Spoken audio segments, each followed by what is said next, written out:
Hello, good morning. Welcome back to my next video. आजको vlog चाहिँ mainly informative हुन्छ. So today is Wednesday अनि आज मेरो युनिभर्सिटी छ. I mean college. त्यसमा चाहिँ मेरो प्रोजेक्टको ल्याब एक्सपेरिमेन्ट छ. मेरो प्रोजेक्ट भनेको बुश फायर हो. त्यसमा चाहिँ अहिले 10 बजे मलाई त्यहाँ युनिभर्सिटी पुग्नु छ. सो अहिलेसम्म मैले बुश मटेरियल कलेक्ट गरेको छैन. सो आज पानी परिरहेछ. Bush material is generally like dry leaves, so I'm going to collect at this moment. So आजको भिडियो इन्फर्मेटिभ हुन्छ and यो भिडियोमा मेनली म फोकस गर्छु try to speak about the living expenses as an international student in Australia. So yeah, now I'm going to collect bush material for my lab experiments. कसम यहाँ last गाह्रो भइरहेछ यो बुश मटेरियल खोज्नलाई हैन. अहिले म यहाँ आएको छु एउटा जंगलमा. 2 घण्टा भइसक्यो यार. म यतादेखि उता डुलेछु हैन. खाली बुश मटेरियल खोजिरहेको छु. टुगेदर आज मैले 2टा जलाउँछु अनि त्यसको रिजल्टहरु लिन्छु.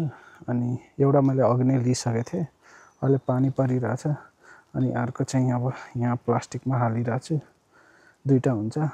ओके, भर्खर ल्याब एक्सपेरिमेन्ट सकाए हैन. अनि अहिले चाहिँ 2 बजिसक्यो अनि lab experiment सकाएर. So since I am in university, so पहिला एक्सपेन्सेस म युनिभर्सिटीको स्टाफ भन्छु. जुन चाहिँ युनिभर्सिटीको पर सेमेस्टर फी चाहिँ मेरो 12,000 छ हैन. इच सेमेस्टरको 12,000 पे गर्नुपर्छ अनि that is like 4 semester. So all together $48,000 per master degree of mechanical engineering. So मेरो यो लास्ट सेमेस्टर हो and yeah, बाकी त अरु केही युनिभर्सिटीमा त त्यही 12,000 हो पर सेमेस्टरको. त्यसपछि अब एसेसरिजहरु कपी नोटबुक पेन यो त्यो यताउता प्रिन्ट गर्नु त्यो त म्याक्सिमम त्यति धेरै त लाग्दैन हैन. कहिले काहीँ यसो किन्नु पर्यो भने तर म्याक्सिमम असाइनमेन्टहरु अनि असाइनमेन्ट्सहरु अरु कुराहरु त्यो सब यहाँ ल्यापटपबाटै युज हुन्छ. अनलाइन गर्नुपर्छ. सो त्यति धेरै लाग्दैन. $10-20 $50 पर सेमेस्टर यति नै हो. यो भन्दा धेरै लाग्दैन. प्रिन्ट आउट गर्नु छ भने यताउता त्यति हो. So the major expenses in Australia as an international student भनेको एजुकेसन हो. अलराइट, कलेजबाट भर्खर आए. खाना साना खाएर अब म जिम जान लाग्छु हैन. सो अब जिम गएर आज वर्कआउट गर्नु पर्यो. र अब coming to the second major expenses in Australia is accommodation, rent. So मैले चाहिँ 140 per weekly पे गर्छु, which is altogether $280 per fortnight. And म चाहिँ fortnightly rent पे गर्छु यहाँ $280. अनि रेन्टमा अरु के रे रुम बुक गर्नुभन्दा पहिला हामीले बोन्ड तिर्नुपर्छ. मैले चाहिँ तिरेको $280 एक्ज्याक्ट fortnightly को जति रेन्ट हुन्छ त्यति बोन्ड तिरेको छु. र म यहाँ 4 BHK हाम्रो रुम हो अनि यो मेरो सिंगल रुम हो. म अरु 3 जनासँग शेयर गर्छु, which is like they have their own separate rooms. अनि मेरो रुम चाहिँ यस्तो छ हैन.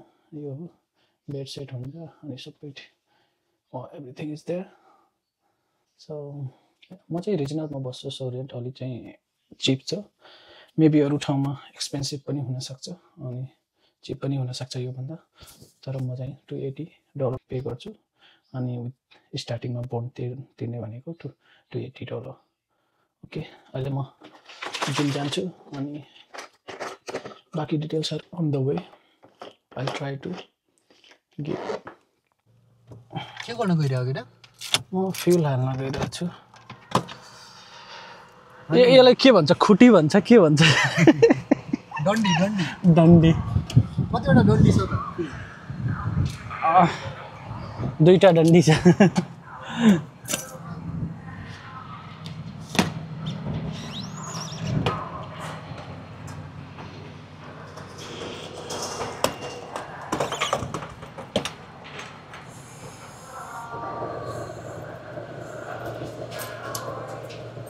केटा कति डलरको तेल हाल्यो त आज गाडीमा?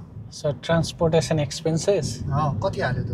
मैले हाले $60 को. मेरो चाहिँ लगभग पुरा त्यसको पेट भइसक्यो 2 हप्ता चल्छ यार मेरो पेट भइसक्यो त्यसको गाडीको $60 का हाल्यो भने 2 हप्तासम्म चल्छ तिमीले कति हाल्छौ मेरो 1 हप्ता जति चल्छ होला 60-70 ओ भाइ साहब $60 को 1 हप्ता मात्रै भनेपछि मेरो डबल तिमीले पे गर्ने रहेछौ तिमी गाडी धेरै चलाउँछौ नि त त्यसो भए अनि रेजो कति तिर्छौ रेजो त एउटै हो 3 महिनाको 81 मैले इयरली 800 तिर्छु अनि इन्स्योरेन्स चाहिँ $100 भनौँ न मेरो इन्स्योरेन्स अलि महँगो 133 सम्म पुग्छ so transportation expenses all together यही हो हैन के रे तिम्रो इन्स्योरेन्सको 133 रेजो 800 पर इयर अनि रेजो भनेको रेजिस्ट्रेसन फी हैन अनि के रे अर्को त्यो नेपालमा वर्षैपछि तिर्छौं रोड ट्याक्स भने जस्तै हो रेजिस्ट्रेसन फिस बाइकको 8000 हुन्छ त्यो गाडीको 20-25 हजार हुन्छ त्यस्तै अनि फ्युलको चाहिँ 60 देखि $70 पर फोर्टनाइटली मेरो केटोको चाहिँ विकली हुन्छ अर्को एक्सपेन्सेस भनेको मेजर एक्सपेन्सेस भनेको ग्रोसरीज होइन ग्रोसरीजको तिमीले कति खर्च गर्छौ पर विकको त्यस्तो अहिलेसम्म फिक्स छैन केटो ग्रोसरीको मैले चाहिँ सुरुदेखि जबदेखि आएँ नि तबदेखि ग्रोसरीजको पर विक $50 हैन $50 मा सबै हुन्छ मेनली म चाहिँ त्यो खाना चाहिँ ब्रेकफास्ट मात्रै बनाउँछु हैन अनि अरु त म खासै बनाउँदैन त्यही अरु रेस्टुरेन्टबाट उठायो त्यही हो अनि आउटिङमा आज भोलि धेरै खर्च हुन्छ लगभग मन्थली चाहिँ 200-300 त जान्छ होला आज भोलि हाम्रो फोर्टनाइटली नै जान्छ 200 तर ओभर त्यो एउटा रिफ्रेशिङ हो नि त आउटिङ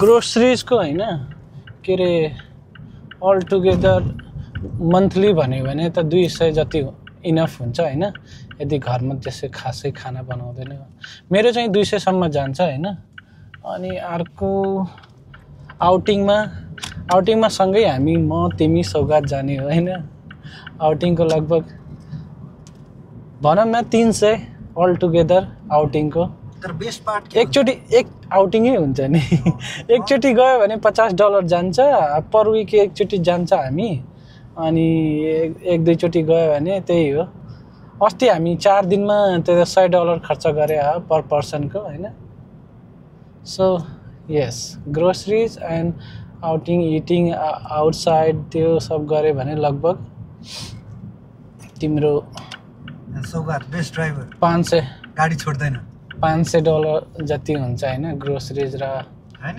सौगातलाई भनेको हाम्रो बेस्ट ड्राइभर त्यसैले फाइन खाएको यार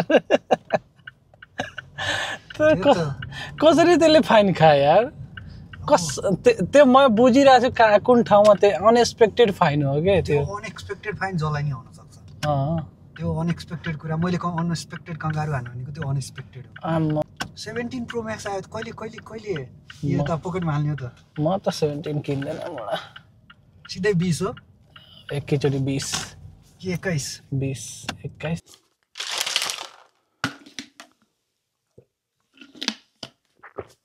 Okay, so gym भर्खर सक्यो coming to the point to the gym expenses and personals so मेरो gym membership fee $237 थियो जुन per year जुन चाहिँ मैले डिस्काउन्ट भएको बेलामा लिए थिए like previous year मा like during